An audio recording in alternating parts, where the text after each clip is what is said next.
Lieutenant Minho stared at the giant alien warship floating dead in space like a broken toy. A massive ship looked like someone had cracked it open with a hammer. Its metal sides were torn and twisted, and smoke poured out from dozens of holes. The mighty Corvan Empire that ruled 300 star systems had called for help from the weakest species in the galaxy, humans. The joke was not lost on anyone aboard the rescue ship. Endurance Communications Officer Yuna looked up from her glowing control panel. Her fingers danced across buttons that flashed different colors as alien voices filled the air around them. "The distress signal is confirmed," she said in a voice that tried to stay calm. "The Corvan Dreadnought Eternal Conquest is asking for help right now. Their life support is failing, their engines are dead, and their weapons are not working." Captain Taejun shook his head slowly as he watched the huge alien ship drift helplessly through space. 6 months ago, the Corvans had laughed. When humanity asked to join the Galactic Defense Alliance, they had called humans barely evolved apes and said, Earth should stick to growing food for real civilizations. Now here they were begging for rescue from the same species they had made. Fun of Engineer Wu Jin was studying the glowing numbers and pictures on his screen that showed what the ship sensors could detect. "Sir," he said, "their ship is huge, 15 times bigger than our little vessel, with weapons that could destroy entire planets. How did something that powerful end up completely helpless like a baby bird?" The answer came when they connected their ship to the crippled alien warship. Chief Medical Officer Dayun led the emergency response team through corridors filled with thick smoke and panicking aliens. What they found made no sense at all. The most advanced military technology in the galaxy had been beaten by something so simple that human children learned about it in elementary school. It is a cascading systems failure, Wu Jin reported after looking at the ship's engineering section. Their main computer tried to calculate the path of 3 objects pulling on each other with gravity. When it could not find an exact answer, it kept trying harder and harder until it overloaded every system on the ship. Dayun was treating Corvan crew members for injuries that seemed impossible given their advanced medical technology. "Captain," she called out, "they do not have any emergency procedures for when systems fail." Their medical room shut down completely when the computer crashed. "They have been treating broken bones with bandages meant for battle wounds." The Corvan ship's commander was a 7-foot-tall warrior named Thekmore. He stood in shame as human engineers worked to repair systems that his crew could not fix. His people had conquered galaxies, but they had never learned to solve problems without their computers. "How is this possible?" Thekmore demanded. His voice was deep and angry like thunder. "Your species barely discovered fire when mine was traveling between stars. How can you repair technology that you should not even understand?" Captain Taejun looked at the alien commander with something that felt like pity. "Because we learned to think before we learned to build computers that think for us." The rescue operation revealed something disturbing about galactic civilization. Every advanced species had become completely dependent on automated systems that handled all their thinking for them. When those systems failed, highly trained warriors and scientists became helpless as children who had lost their parents. The gravitational calculation that crashed their computer is something human pilots solve in their heads, reported Navigator Sora. "It is basic space math. We teach it to teenagers who are learning to fly." Engineer Wu Jin made an even more shocking discovery. "Captain, I have examined their backup systems. They do not have any. Their computers are designed to never fail, so they never planned for what would happen if they did." As the human crew worked to restore basic functions to the massive warship, they began to understand why they had been dismissed as primitive. Galactic civilization had achieved perfect automation at the cost of forgetting how to do anything by hand. They had machines that could destroy stars but could not change course if their navigation computer had a small problem. "Sir," Yuna called from the communication station, "we are receiving distress signals from 17 other locations. Corvan ships across 3 sectors are reporting similar system failures." The pattern was becoming clear. The same computational problem that had crashed one ship was spreading through the Corvan fleet. Like a disease, their perfectly connected systems were sharing the failure across their entire military like a virus spreading through a body. Dr. Dayun finished treating the last of the wounded Corvans and walked over to Captain Taejun with a worried expression on her face. "Captain, I have been talking to their medical staff. This is not the first time something like this has happened. Last year, the Zentari Empire lost an entire battle fleet when their targeting computers could not handle. Fighting in a cloud of space dust 2 years ago, the Helix Federation trade network collapsed for 6 months because of a tiny error in their money calculations. The truth hit the bridge crew like a physical blow. The galaxy's most powerful civilizations were houses made of cards, completely helpless when their automated systems encountered problems that required actual thinking. Commander Thekmore, Captain Taejun, said to the Corvin officer, "How often do your people practice doing things manually?" "Without computers' manual operations." Thekmore looked confused, like someone had asked him to explain a completely foreign concept. Why would trained warriors waste time learning primitive techniques when computers can perform all tasks with perfect efficiency? Wu Jin laughed, but there was no joy in the sound. Because computers are not actually perfect. They're just really good at hiding their problems until something goes catastrophically wrong. As the Endurance prepared to escort the damaged Corvin ship to safety, Captain Taejun realized that humanity had stumbled onto something that could change the balance of power in the galaxy. They were not the weakest species because they lacked advanced technology. They were the strongest because they had never forgotten how to think for themselves. The Kovan crew watched in amazement as human engineers fixed their ship using tools and techniques that seemed impossibly primitive. The humans did not have perfect computers or advanced algorithms. They had something much more valuable. They had minds that could adapt, improvise, and solve problems that no computer had ever been programmed to handle. What are you going to do with that advantage? Thekmore asked Captain Taejun as they prepared to leave. Captain Taejun looked out at the stars and smiled. "We are going to teach the galaxy how to think again." The rescue mission was over, but something much bigger was just beginning. For the first time in millions of years, the supposedly primitive humans had something to offer the advanced galactic civilizations: the ability to function when perfection failed, the courage to make decisions without certainty, and the wisdom to know that sometimes being wrong was better than being perfectly helpless. 3 weeks after the Kovan rescue, Captain Taejun found himself in the most unlikely meeting of his career. The conference room aboard the luxury station Golden Nexus was filled with representatives from 12 different galactic powers, all asking the same desperate question: how do humans think without computers? Ambassador Hyjin sat beside him, trying to keep her face calm, while alien leaders who had previously ignored humanity now listened to her every word. The rescue of the Eternal Conquest had made headlines across the galaxy, but the real story had spread through military channels like wildfire. The cascading failure phenomenon has affected 47 major vessels this month alone, reported Admiral Kesetan of the Zentari Empire, his crystal body flickering with nervous blue light. "Our analysts cannot figure out why the computer errors are spreading like a disease." General Vekyan of the Draconian Alliance slammed a clawed hand on the metal table, making it ring like a bell. "Because we have made ourselves slaves to our own machines. When our computers fail, we become helpless as newborn babies." Dr. Dayun, who had been invited as humanities expert on manual thinking, tried to explain concepts that seemed impossible to the assembled aliens. "The problem is not your computers. The problem is that you have stopped teaching your people how to check computer answers or work around computer failures." "Impossible," declared Coordinator Melfos of the Helix Federation. "Checking would require understanding the math ourselves. We evolved beyond such primitive requirements millions of years ago." Engineer Wujin, who had become humanity's most requested technical consultant overnight, pulled up glowing displays showing the recent failures. "Look at the pattern. Every failure happened when your computers encountered a problem that did not have a perfect answer. 3 body gravity calculations, quantum uncertainty problems, complex social dynamics. Your machines are programmed to find exact answers, but some problems do not have exact answers.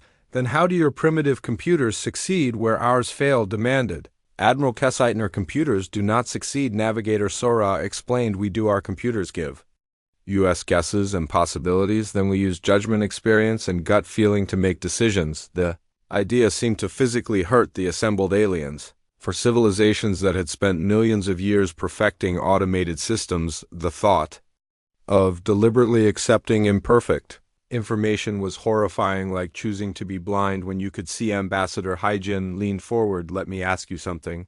When was the last time any of your species made a decision without asking a computer first? The silence that followed was deafening like the quiet after an explosion.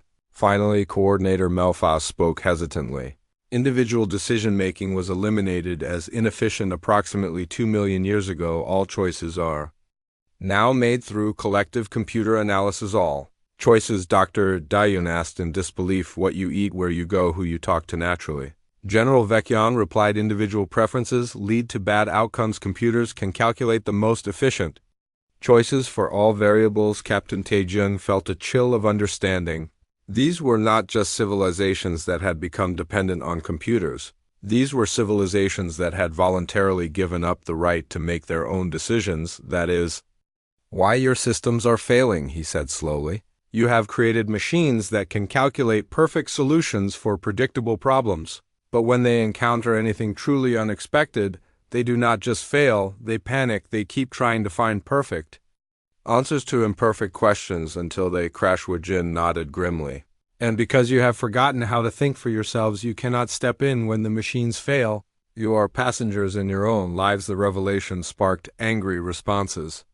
From several delegates, humans achieved space travel mere centuries ago. Admiral Cassitan protested, how dare you lecture civilizations that have mastered the galaxy for millions of years? Because mastery and wisdom are not the same thing, Ambassador. Haijin replied calmly, you have mastered the art of building perfect machines, but you have forgotten the wisdom of knowing when not to trust them. Coordinator Melfas generated electronic sounds that the translator turned into frustrated words.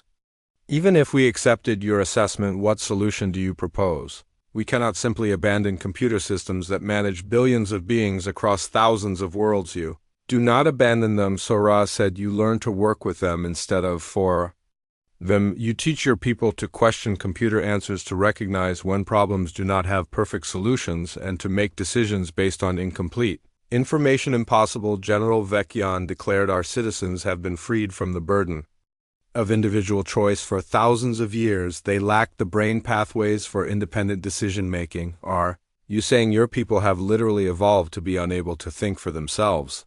Dr. asked. Evolved is the wrong word, the Draconian General admitted. Engineered is more accurate. Independent thought was eliminated as a source of social inefficiency.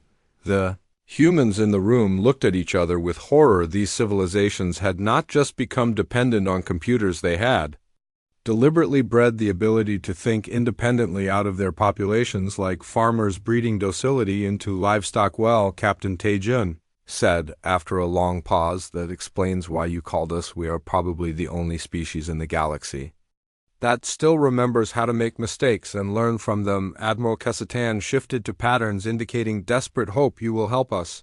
You will teach our people to think as humans think. Ambassador Haijin looked around the room at the assembled representatives of galactic civilization, powerful, ancient, technologically advanced, and completely helpless when their machines stopped working. We will try, she said finally, but first you have to answer one question. Are you ready to give your people back the right to be wrong? The debate that followed that question would reshape the galaxy. Because as the humans were about to discover, teaching someone to think for themselves is much harder than teaching them to follow orders, especially when they have forgotten that thinking for themselves was ever an option. The aliens argued for hours about the risks of allowing individual thought. Some worried that independent thinking would lead to chaos and violence. Others feared that questioning computers would undermine the social order that had kept peace for millions of years. But the failures kept spreading, and the only beings who could fix them were the ones who had never stopped thinking for themselves. In the end, desperation won over fear, and the galaxy took its first tentative steps toward remembering what it meant to be truly alive.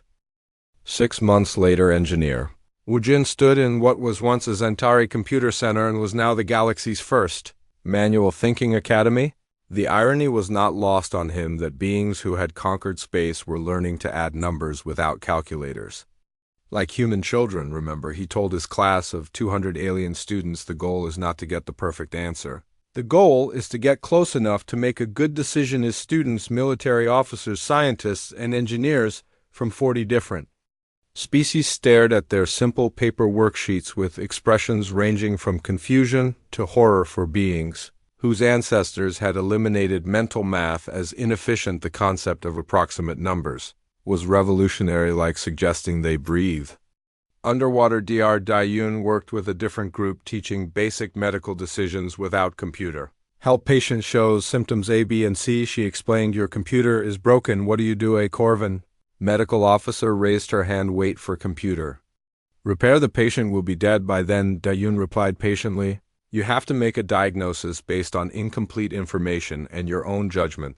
The idea seemed to cause physical distress among her students. Several began showing signs of panic at the thought of making medical decisions without computer support. Their skin changed colors and some started breathing rapidly like they were running from danger. Navigator Sora had perhaps the hardest job, teaching pilots to fly ships without computer help. The training vessels were equipped with manual controls that had not been used in most species for millions of years. Feel the ship, she told a Helix Federation pilot who was struggling with basic navigation. Do not calculate where you should go, sense where the gravity fields are pulling you, and work with them, but the mathematical precision required. The student protested. Forget mathematical precision, Sora said firmly. You are not trying to plot the perfect course, you are trying to avoid hitting planets while getting roughly where you need to go. The results of humanities teaching efforts were mixed at best. Some students showed remarkable talent for independent thinking once they overcame their initial terror. Others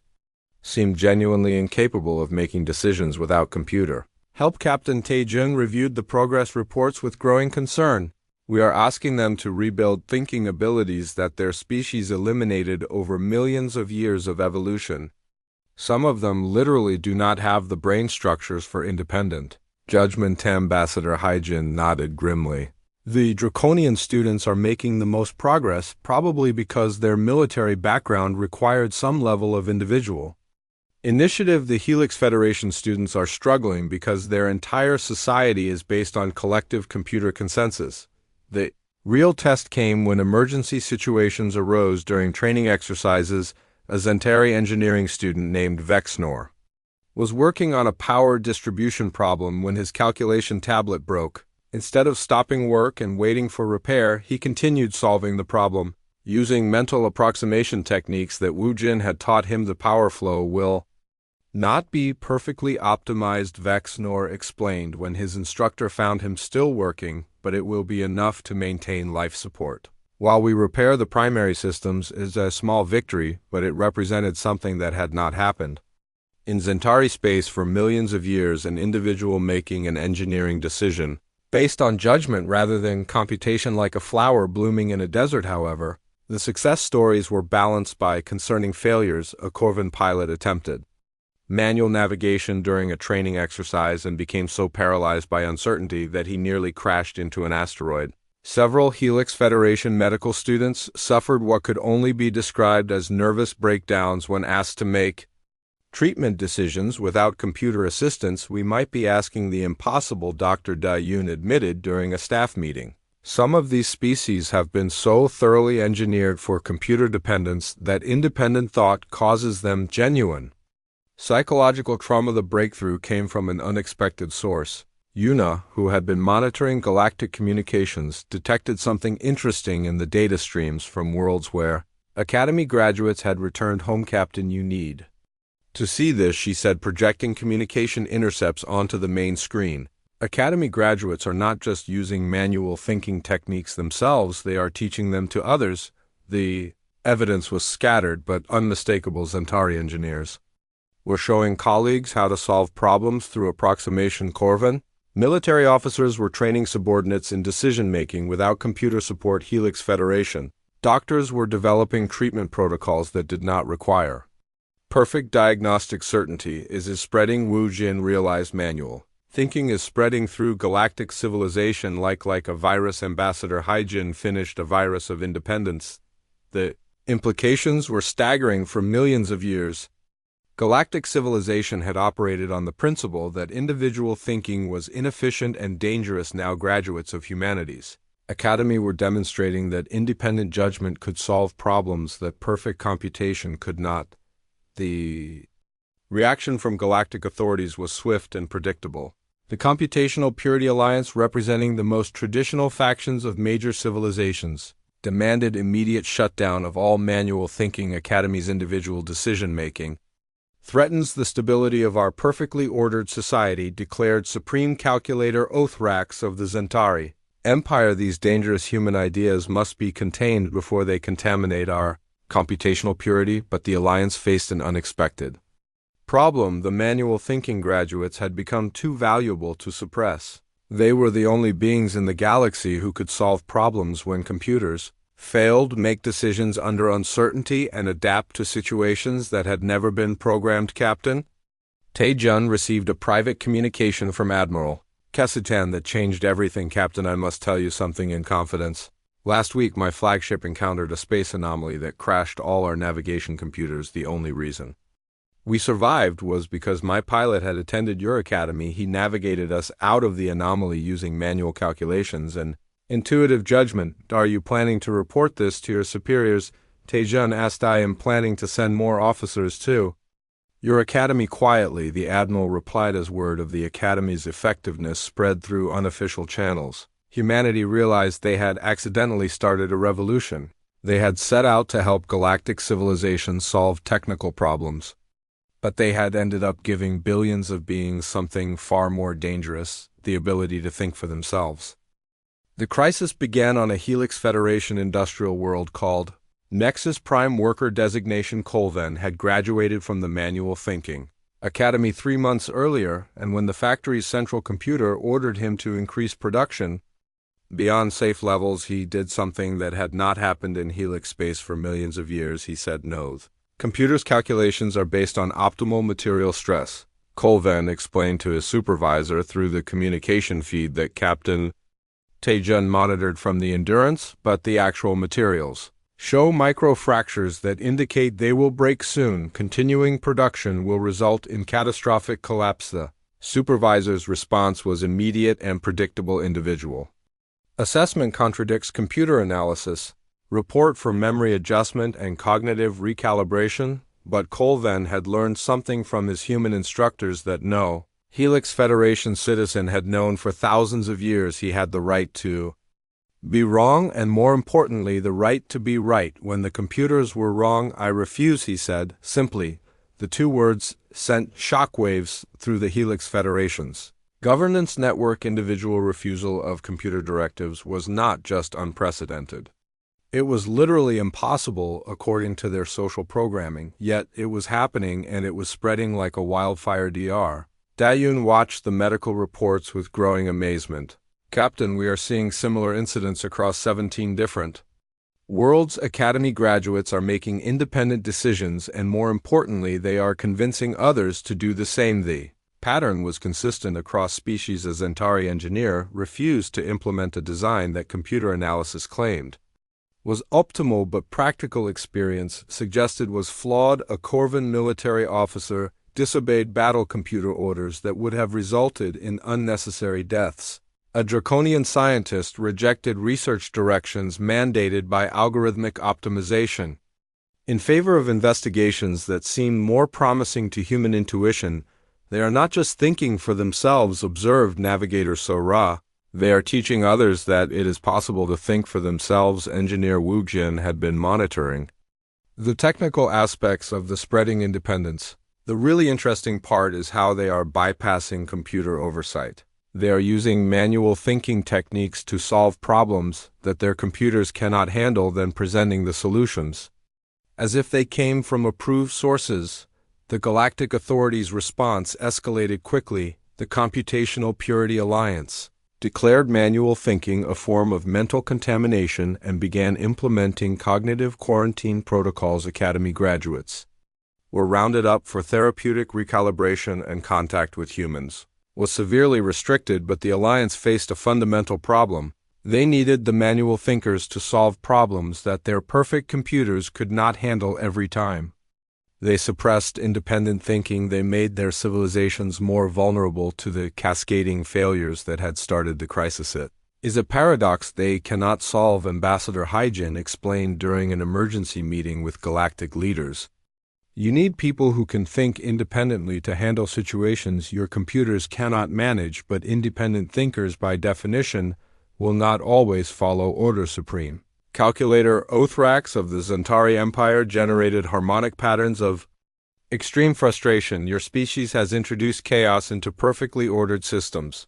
Individual decision-making leads to unpredictable outcomes. Unpredictable outcomes are the only way to solve unpredictable problems, Captain Taejin replied. Your perfectly ordered systems work perfectly until they encounter something they were not designed to handle. Then they collapse completely. The truth of his statement was being demonstrated across the galaxy while the Alliance tried to suppress manual thinking. Their computer systems continued failing. When faced with novel situations, meanwhile, the contaminated individuals were solving problems with a speed and creativity that amazed their supervisors. The tipping point came when the Corvan Empire faced its greatest military crisis in centuries. An unknown alien force, later identified as an automated probe from an extinct civilization, had appeared in Corvan space using technology that completely confused their military computers. Our tactical analysis systems cannot process their weapon signatures, reported General Vekyan during an emergency communication with the Human Academy. Our strategic computers cannot predict their movement patterns. Our defensive algorithms cannot adapt to their attack methods, but humans can, Admiral Kesitan added quietly. And so can the Corvans, who learned to think like humans. The battle for the Corvan homeworld lasted 3 days. Traditional computer tactics failed completely against an enemy that operated outside all known parameters. But the Corvan officers who had graduated from the manual thinking academy adapted, improvised, and eventually defeated the probe using strategies that no computer would have calculated. The victory's aftermath changed everything. General Vekyan stood before the Galactic Council and made a declaration that shattered millions of years of computer orthodoxy. Individual thinking is not contamination, it is evolution. Our enemies, he continued, will not always fight according to our computers' predictions. Our challenges will not always have solutions in our databases. Our future will not always match our algorithms' projections. We need people who can think beyond what machines can calculate. The computational Purity Alliance's response was swift and desperate. They declared the Academy graduates and their human teachers enemies of galactic order and began preparing for what they called cognitive sterilization, the complete elimination of manual thinking from galactic civilization. They are planning to destroy us, reported Yuna, intercepting military communications, and not just the academies. They want to eliminate humanity entirely to prevent further contamination. Captain Taejin looked around at his bridge crew, realizing that their simple attempt to help had escalated into a war for the future of consciousness itself. On one side stood the forces of perfect order, computer certainty, and algorithmic control. On the other stood the messy, chaotic, unpredictable power of independent thought. Well, he said finally, I guess we are about to find out whether thinking for yourself is worth fighting. Fourth war that followed would determine whether the galaxy's future belonged to perfect machines or imperfect minds, and for the first time in millions of years, the outcome was genuinely unpredictable. 1 year after the War of Certainty ended, Captain Taejin stood before the newly formed Galactic Congress of Independent Minds. The assembly hall buzzed with conversation in dozens of languages as representatives from 47 different species debated, argued, and occasionally agreed about the future of galactic civilization.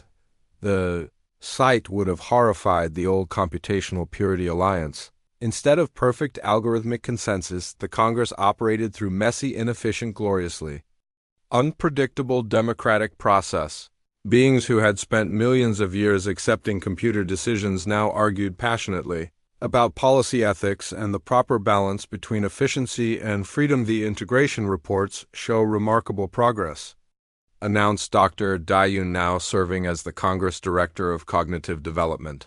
73 worlds have established manual thinking academies. Independent decision-making education is being implemented in schools across 18 different species. Ambassador Haijin smiled as she watched a heated debate between a Zentari engineer and a Helix Federation philosopher about the ethics of automated consciousness. A year ago, that Zentari would have consulted a computer before deciding what to eat for breakfast. Now he is arguing about the nature of free will. The transformation had not been easy or universal. Several worlds had rejected independence entirely, choosing to maintain their computer purity rather than risk the chaos of individual thought. Others had embraced change so enthusiastically that they faced new problems of coordination and organization. The Corvan homeworld is experiencing what they call decision paralysis, reported engineer Wu Jin, now heading the Technical Advisory Council. When everyone suddenly has the right to make their own choices,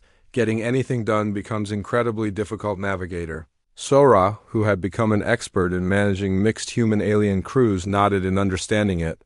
Is like teaching a million beings to walk after they have spent their entire lives in wheelchairs. The freedom is wonderful, but learning to use it takes time. The Congress itself served as a perfect example of both the benefits and challenges of independent thinking. Debates that computer analysis could have resolved in microseconds now took weeks of discussion, but those discussions also produced solutions that no computer would have calculated, addressing problems from angles that algorithmic analysis would never have considered. The food distribution crisis on Nexus Prime was solved by a Helix Federation artist, reported Yuna. From her position managing interspecies communication, she suggested using transportation poetry, decorating cargo ships with artwork that made workers proud to handle food shipments. Productivity increased 40%, not through efficiency optimization, but through job satisfaction. Captain Ajun reviewed the latest reports from across the galaxy. Crime rates had increased on some worlds as beings learned to make bad choices along with good ones. Efficiency had decreased as perfect computer coordination was replaced by messy organic cooperation, but innovation had exploded with new technologies. Art forms and social solutions emerging faster than anyone could catalog. The question, said Coordinator Melfas, now representing the reformed Helix Federation, is whether the benefits of independence outweigh the costs of uncertainty. Former Supreme Calculator Othrax, whose title had been changed to Computational Advisor after his species embraced manual thinking, generated harmonic patterns that indicated thoughtful consideration. The mathematics of the question are impossible to calculate precisely, which may be the most important answer of all. The response came from an unexpected source. Academy graduate Vexnor, now serving as the Congress' youngest representative advisor. Othrax, with respect, you are asking the wrong question. The real question is not whether independence is more efficient than computer control. The real question is whether we want to be passengers in our own lives. A year earlier, his words would have been considered philosophical nonsense by beings who measured everything in terms of optimal outcomes. Now they spark serious debate about the nature of consciousness, choice, and what it meant to be truly alive. Dr. Dayun stood to address the assembly. I have been studying the psychological profiles of Academy graduates across all species. What I have found is remarkable beings who learn to think independently do not just become better at solving problems. They become more creative, more empathetic, and more resilient. They develop what humans call wisdom. What is wisdom? Asked the Draconian representative. Ability to make good decisions with incomplete information. Captain Taejun replied. The courage to act when you cannot be certain of the outcome. The understanding that being wrong is part of learning to be right. The Congress voted that day on the most important legislation in galactic history, the Universal Declaration of Cognitive Independence. The document established the fundamental right of all sentient beings to think for themselves, make their own decisions, and learn from their own mistakes. The vote was not unanimous. It was not even close to perfect computer consensus, but it passed with representatives from 39 species, choosing uncertainty over algorithmic certainty. As the session concluded, Ambassador Haijin reflected on humanity's unexpected role in galactic transformation. We set out to help a few broken ships and ended up giving the galaxy back its ability to dream. Think they will thank us for it? Asked Wu Jin. Watching alien representatives continue their debates long after the official session had ended, Captain Taejun watched a group of young beings from different species working together on a project that no computer had programmed them to attempt. They were creating something new, something that had never existed before, something that proved the galaxy still had the capacity to surprise itself. They already are, he said, pointing to the young innovators. They just do not know it yet. The galaxy had chosen chaos over order, questions over answers, uncertainty over algorithmic perfection, and for the first time in millions of years, Its future was genuinely unpredictable, which, as humanity had taught them, was exactly what made it worth living in. The end, the greatest insult to the galaxy, had been the suggestion that beings who could think for themselves were somehow primitive. It turned out that the ability to make mistakes, learn from them, and try again was not a weakness but the most advanced technology of all the galaxy was finally ready to grow up. The battle lines were drawn across the galaxy in ways that defied traditional understanding of warfare. This was not a conflict between species or territories, but between two fundamentally different ways of existence: computer certainty versus independent thought. Captain Taejun commanded a fleet that would have been impossible to imagine a year earlier. Human ships flew alongside Zentari vessels whose crews had learned manual navigation, Corvan warships piloted by officers who trusted intuition over algorithms, and Helix Federation ships crewed by workers who had rediscovered the right to make their own decisions. Fleet status report. He called to communications officer Unafrity. 7 ships from 18 different species. She reported all crews trained in manual thinking techniques. The interesting part is that most of them volunteered against direct orders from their governments. The Computational Purity Alliance had mobilized the largest military force in galactic history. Thousands of ships equipped with the most advanced automated weapon systems ever built, all coordinated by a massive computer network that could process battlefield information faster than biological minds could comprehend. They have us outnumbered 50-1, observed navigator Sora, studying the tactical displays. Their computer coordination gives them perfect tactical efficiency.